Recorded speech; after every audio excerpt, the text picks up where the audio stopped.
just say no. This is your brain on drugs. America's public enemy number one. Drogas? Para elas você faz assim, ó.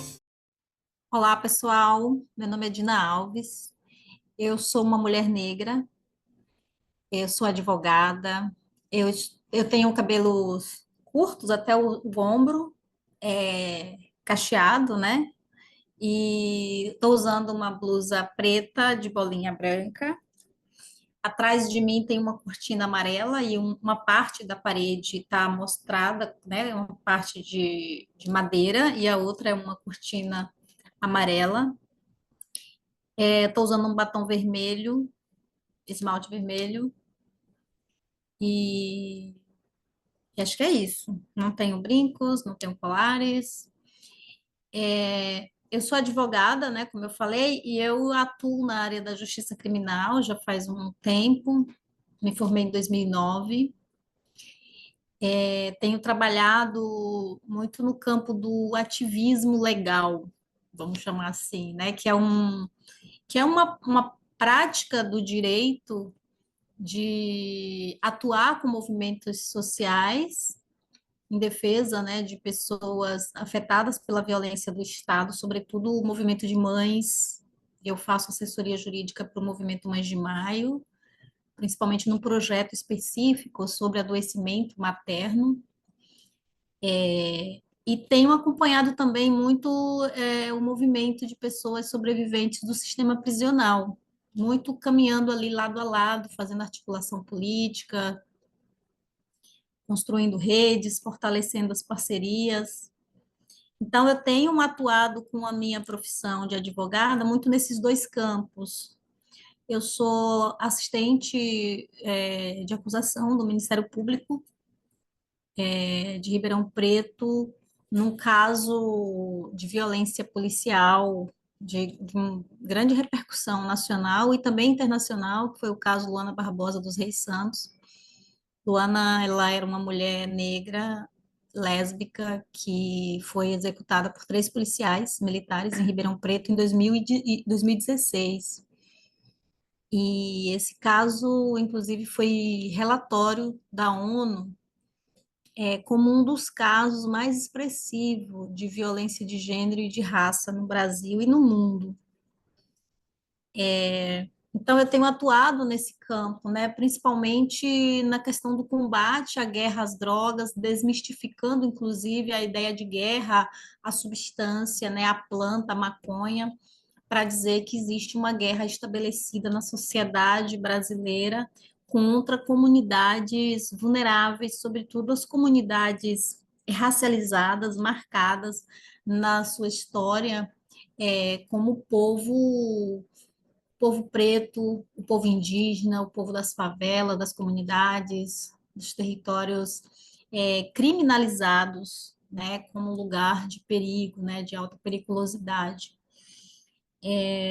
Também tem um lado artístico, eu sou formada em artes dramáticas, então também eu trago na minha experiência esse outro lugar da performance que é utilizado também como uma estratégia de luta, utilizar o corpo, utilizar a voz, utilizar a poesia, né, o texto crítico para fazer essas denúncias, porque eu também entendo que o direito por si só é um espaço, né, de produção de violência e de desigualdades na sociedade brasileira, sobretudo um direito marcado, né, pelo lugar de homens brancos, ricos, héteros, normativo.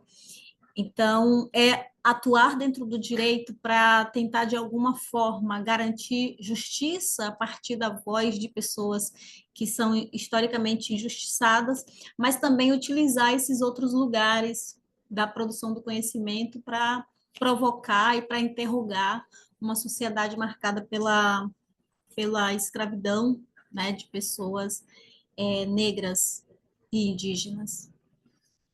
Então, o meu trabalho ele é basicamente uma crítica ao sistema de justiça, ao direito. É basicamente uma crítica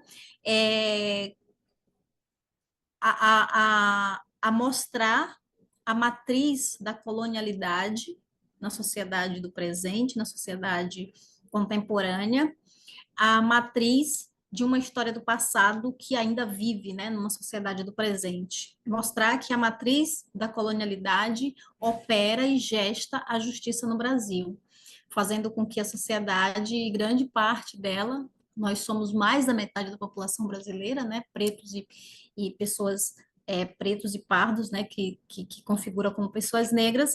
Então, nós somos a maioria, mas nós também somos a maioria no sistema prisional, nos dados da violência, da pobreza, nos dados do desemprego, no dado da luta das pessoas que lutam pelo acesso à terra, à moradia, à educação de qualidade, à inserção no ensino superior.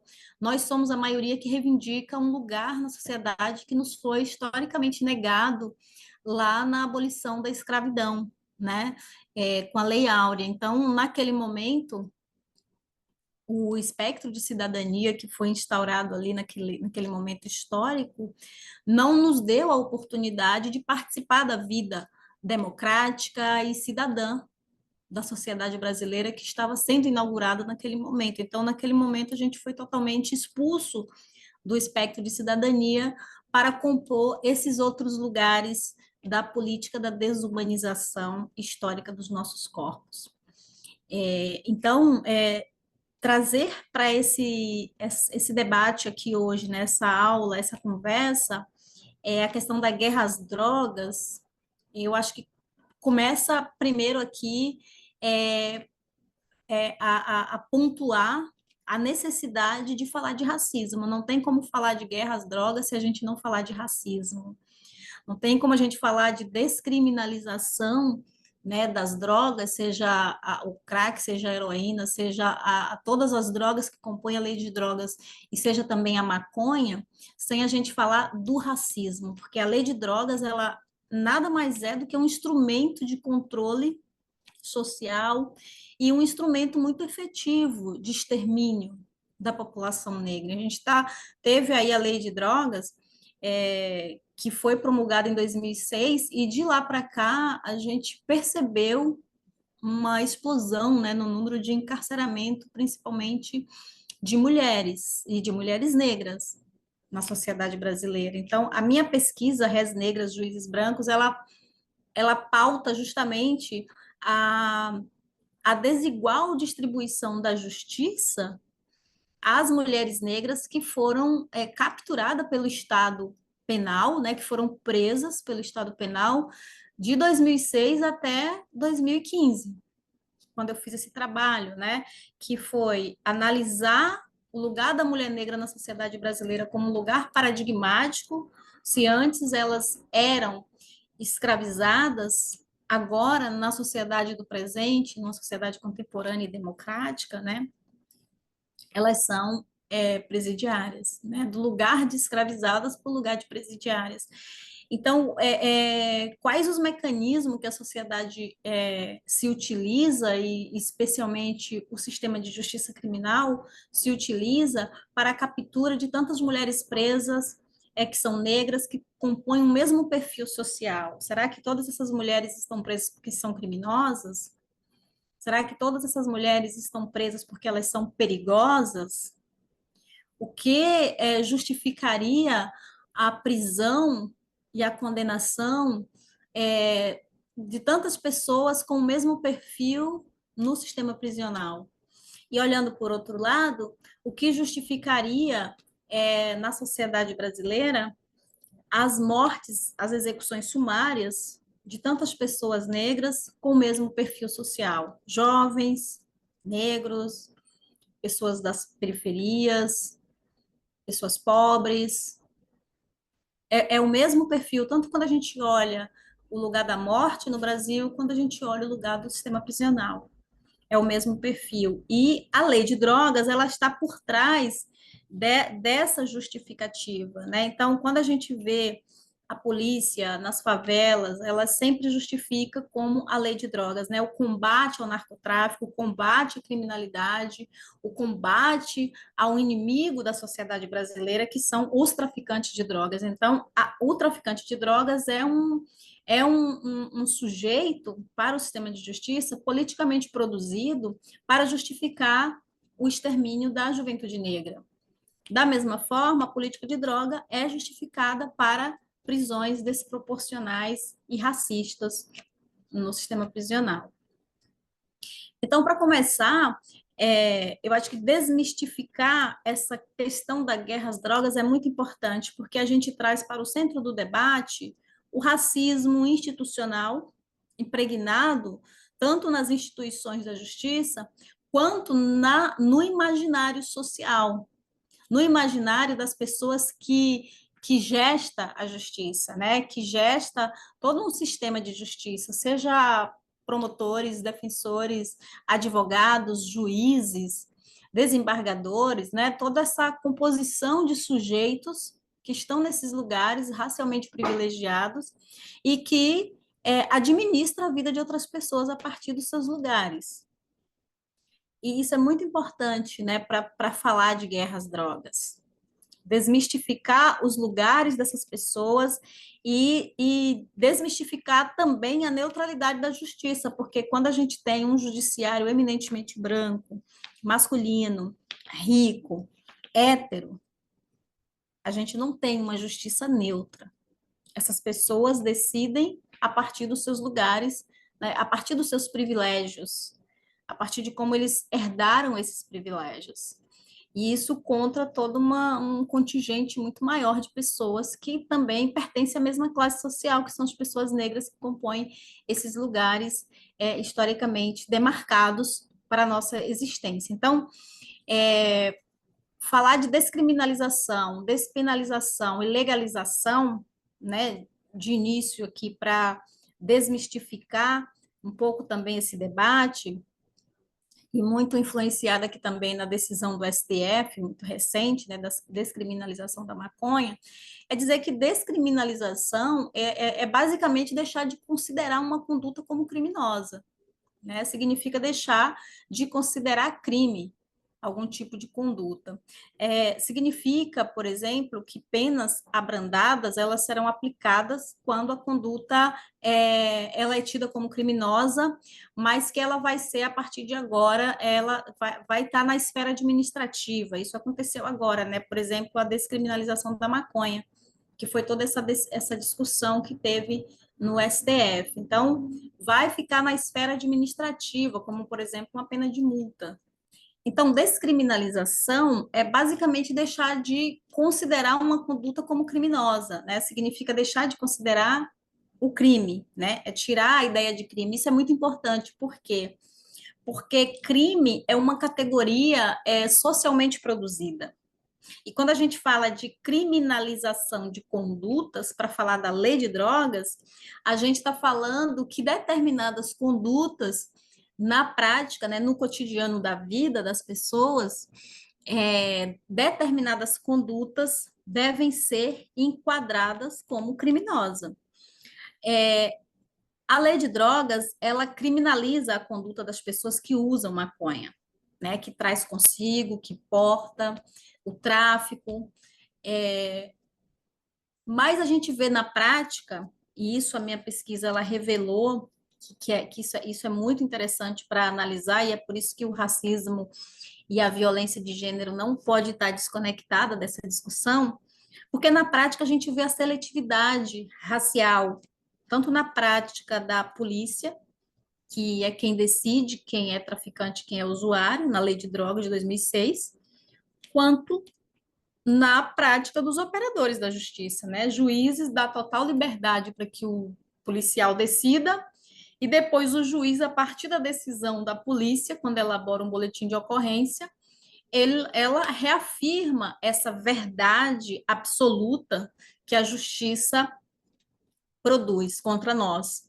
Então, a descriminalização das drogas, sobretudo do uso e do porte para consumo pessoal, é basicamente a descriminalização de condutas.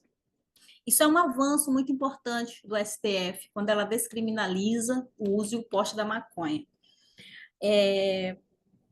Mas a gente sabe que, na prática, existem grandes desafios para a gente pensar como que nós, pessoas historicamente já criminalizadas, né, pela nossa própria história, pelas nossas condições sociais e materiais e subjetivas de sobrevivência, como que isso vai se dar realmente no cotidiano da vida, porque para uma classe média branca que sempre fez uso da maconha, sempre carregou consigo, sempre portou, sempre fez uso, e tem esse privilégio e tem a sua liberdade pessoal respeitada, que são princípios constitucionais, a gente sabe que esse direito ele sempre foi garantido, porque a gente tem uma das polícias mais racista e selvagem do mundo, e eu falo isso em relação aos números da morte, das execuções das pessoas negras, e uma polícia corrupta, e uma polícia racista, que age, que é orientada por uma episteme racial, que é ela que vai escolher quem é traficante e quem é usuário. Ou seja, se ela encontra um menino preto, favelado, como usuário, ela vai enquadrar como traficante. Então, a decisão do STF de descriminalizar é bem-vinda. É um passo à frente na história, é seguir a Constituição Federal, é respeitar os direitos fundamentais, os direitos individuais garantidos na nossa Constituição Federal de 1988. Mas, ao mesmo tempo, a gente tem muita luta ainda para ser feita em relação à prática cotidiana da polícia, e como que a gente vai usufruir desse direito também, enquanto povos já criminalizados. A gente tem na lei de drogas a despenalização, né, do artigo 28. Então, quando a gente olha, por exemplo, para falar da descriminalização e da despenalização e trazer aqui as diferenças, basicamente, né, dessas duas categorias, o artigo 28 já é um artigo despenalizado. Olha só que interessante isso, né, que é justamente a retirada da punição da esfera da privação da liberdade. Ou seja, os atos são ilícitos, mas sem pena de prisão. Então, o artigo 28 já garante, né, apesar de ser uma conduta criminosa, que agora não é mais porque o STF saiu na frente, né, nesse julgamento, mas como estava, né, o porte de drogas para consumo próprio, ele foi despenalizado desde 2006, mas ele não tinha sido descriminalizado. Então, o que o STF fez foi justamente descriminalizar a conduta do usuário. Então, ela já era despenalizado, não tinha pena de prisão. A única penalidade que se tinha era justamente aquelas três, né, basicamente aquelas três punições, que era a advertência, né, a advertência sobre os efeitos das drogas, a prestação de serviço à comunidade, medida educativa de comparecimento a programa de curso educativo, né? Eu, enquanto estagiária do Ministério Público, na época que eu entrei na faculdade, estudante de Direito, eu lembro que eu fiz estágio por um ano no Ministério Público e eu acompanhei vários casos, né, de meninos que estavam na Fundação Casa, na FEBEM.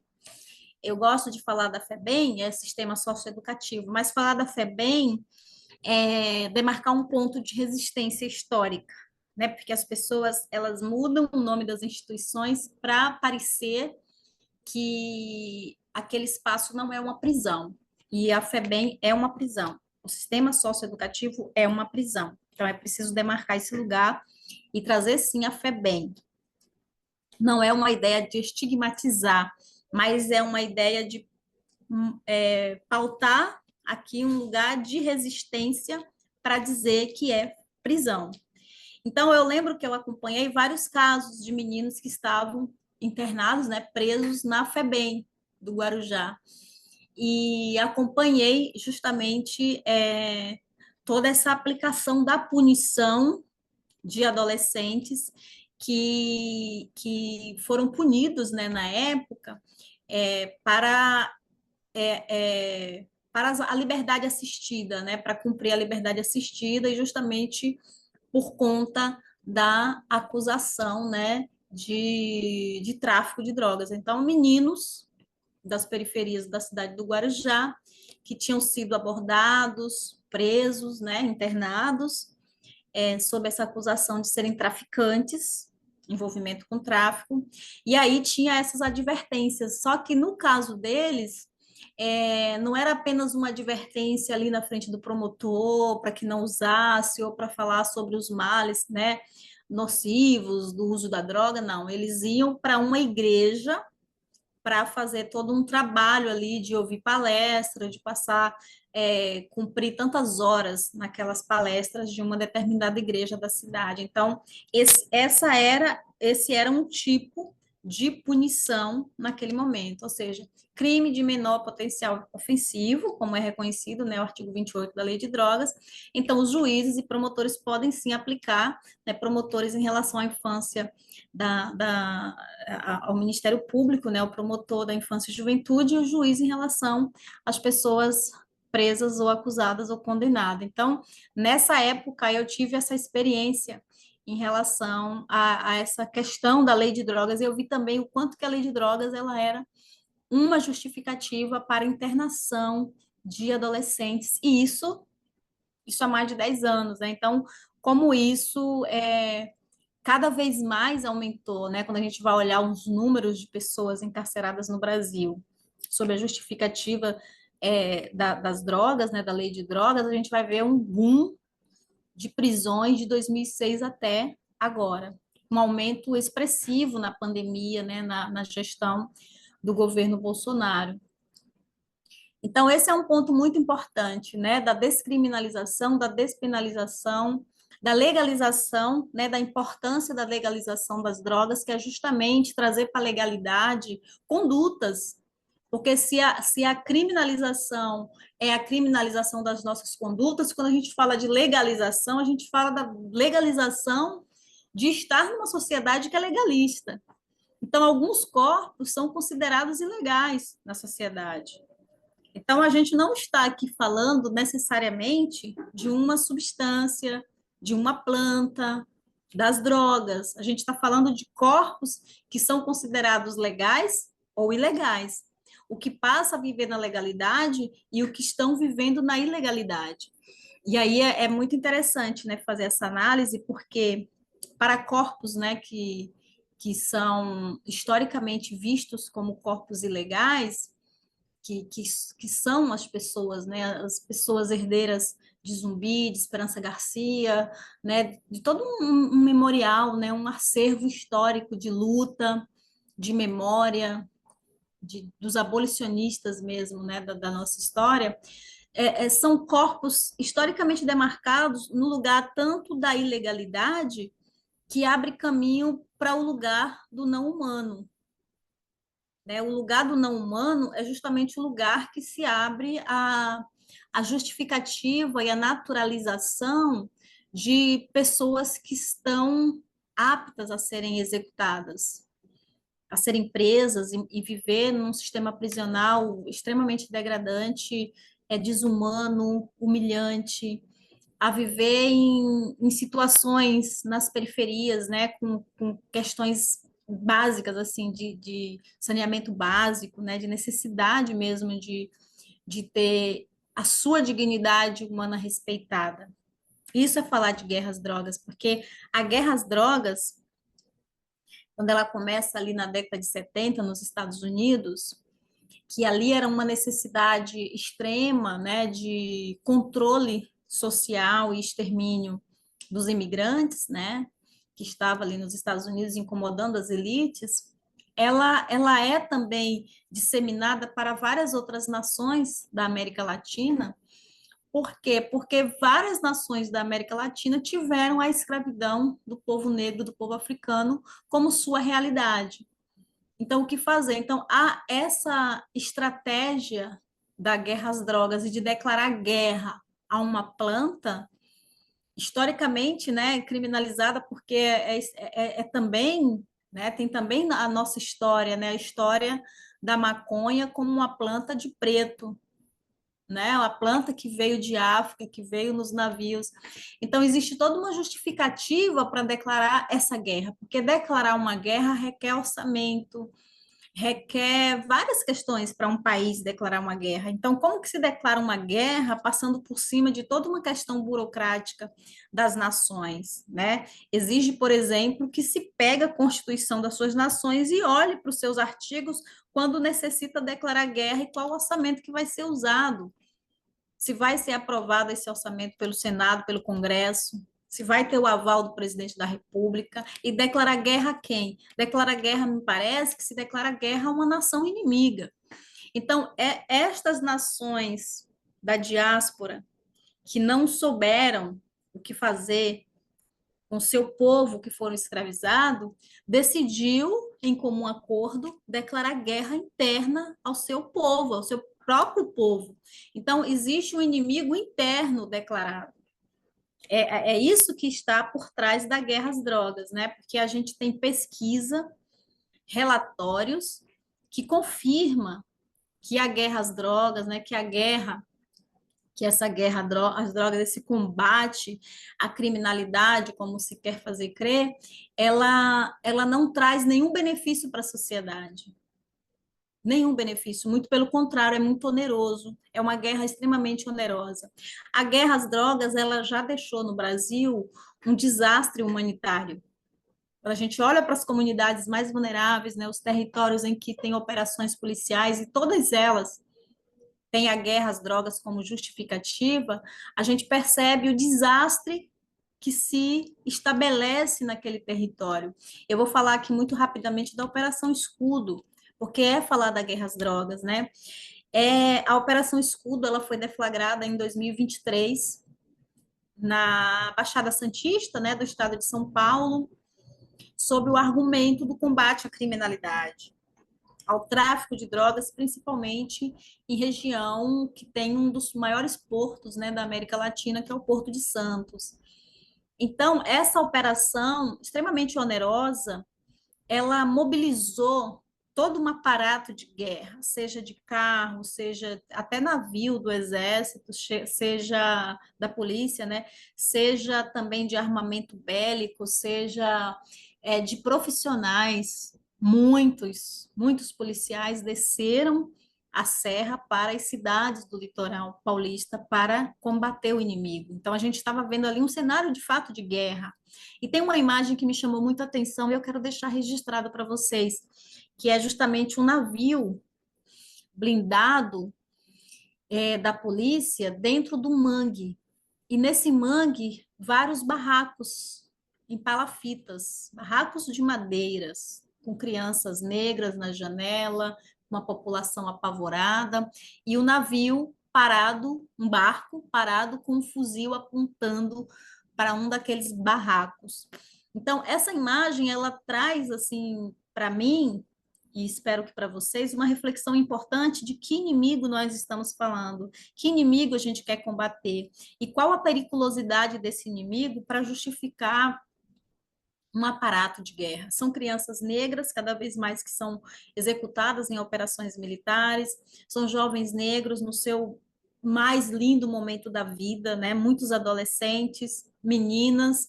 Tem uma menina, né, a Edneia, que foi executada na Operação Escudo. Ela estava no jardim conversando com uma pessoa e ela foi executada pela operação por policiais. Ela tinha, acho que 2 ou 3 filhos, então ela era mãe. Ela tinha toda uma história, né? De uma família, um nome, um sobrenome, um trabalho. Ela tinha história, família, comunidade, territórios. Então, a guerra às drogas, ela cria esse desastre humanitário que eu estou falando, que é destruir histórias, memórias, comunidades. As operações do Rio de Janeiro, que são muito recorrentes na mídia, e que a gente acompanha também de perto, porque esse trabalho de ativismo com movimentos, principalmente de mães, tem me feito assim uma aproximação muito grande com os movimentos de mães do Rio de Janeiro, e a gente percebe o quanto que as comunidades são totalmente destroçadas por conta dessa guerra insana, dessa falácia que é a chamada guerra às drogas. Então, essa decisão do STF, ela vem numa boa hora. Acho que ela vem num momento histórico que não dá mais para a gente retroceder, né? Que é descriminalizar o artigo 28, que é trazer para a sociedade brasileira o debate sobre usuário e traficante. É trazer para a sociedade brasileira a importância de falar que a polícia ela não pode ter poder de vida e morte sobre as pessoas. Que a gente tem uma das polícias mais racistas do mundo e mais selvagem, mais violenta, e em números de mortes, né, entre policiais e civis, ela se destaca no mundo. Então, a gente precisa colocar essa realidade para que a sociedade possa debater, para que a sociedade possa se preocupar e pensar e interrogar que polícia nós estamos falando e se realmente a gente precisa de polícia na nossa sociedade, né? Ou para quem serve a polícia. Eu acho que são várias questões que a gente precisa elaborar em relação às forças policiais, né? Mas, sobretudo, às políticas de segurança pública, que cada vez mais ela deixa um rastro de sangue nas comunidades do nosso país, né? Da nossa sociedade. Então, isso tem que ser levado, sim, para a sociedade, para o centro do debate, né? O racismo, a lei de drogas, a polícia, as comunidades enlutadas, os movimentos maternos que cada vez mais crescem e, sobretudo, o adoecimento das mães. Eu tenho acompanhado de perto também essa pauta sobre o adoecimento materno, que é em decorrência, né, da prevalência de doenças que são originárias tanto de uma maternidade interrompida, mas sobretudo de um trauma coletivo proporcionado pela guerra às drogas. Ou seja, a pessoa que está numa comunidade e que vivencia uma operação militar, ou ela muda daquela comunidade, porque ela não vai conseguir conviver mais com aquele horror do Estado, né, com a realidade com que foi aquela operação, ou ela se muda e tenta reconstruir a sua vida numa outra comunidade, e aí ela interrompe toda uma história que ela tinha ali construída, porque tem relações afetivas, né, com a vizinha, com o vizinho, as crianças na escola, a pessoa que vende alguma coisa, né, para sobreviver aqui na rua, um salão de beleza do lado, uma venda, enfim, toda a forma como uma comunidade se organiza, toda uma vida orgânica, né, que é uma comunidade. Então, a guerra às drogas, né, a chamada guerra às drogas, ela destroça essas comunidades. Esse é um trauma coletivo proporcionado pela chamada guerra às drogas.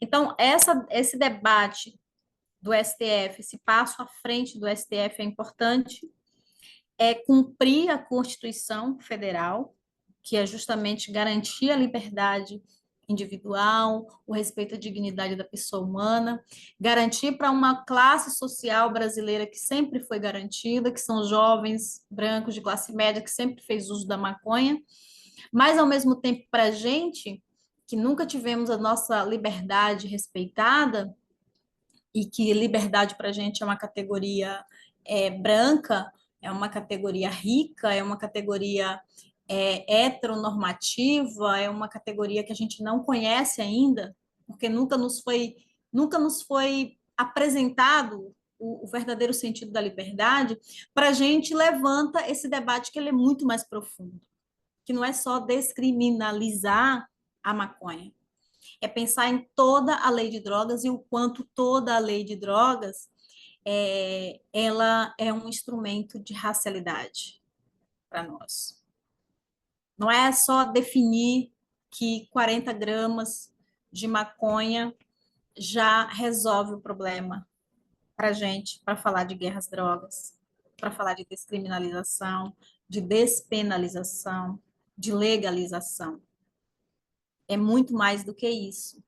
É aprofundar um debate de tal maneira que a gente consiga compreender que existe um genocídio antinegro na sociedade brasileira e que ele está impregnado de várias formas, né, nas nossas existências, e que a lei de droga é um dos instrumentos de racialidade que proporciona que essa máquina mortífera siga em curso o tempo todo, para que ela se alimente de fato, né, dessa máquina, né, de operar, para que ela se alimente, para que ela mantenha, de fato, as estruturas do poder funcionando. Ou seja, é, essa máquina, ela produz desigualdades, mas ela também produz privilégios. Então, essa forma, né, dialética de existência de um sistema capitalista, selvagem, racista, patriarcal. Então, é necessário. Então, descriminalizar apenas o artigo 28 não resolve a nossa vida. É um passo importante? É um passo importante. E eu convido aqui, para que esse passo seja importante, a gente precisa fazer essa reflexão muito mais ampla. Porque a gente sabe que o que vem agora é justamente a discussão da PEC 45, que é mais um retrocesso, ou seja, o STF deu um passo à frente para avançar um pouco nesse debate, na descriminalização das condutas, e, ao mesmo tempo, o Senado e o Congresso, ele vai na contramão da própria Constituição, para que mantenha essa máquina acesa, ligada, em curso, para que cada vez mais, né, as nossas condutas sejam criminalizadas, para que cada vez mais a gente continue num lugar de corpos eminentemente fora da lei, corpos ilegais, corpos jamais possíveis de existência numa sociedade racista. Então,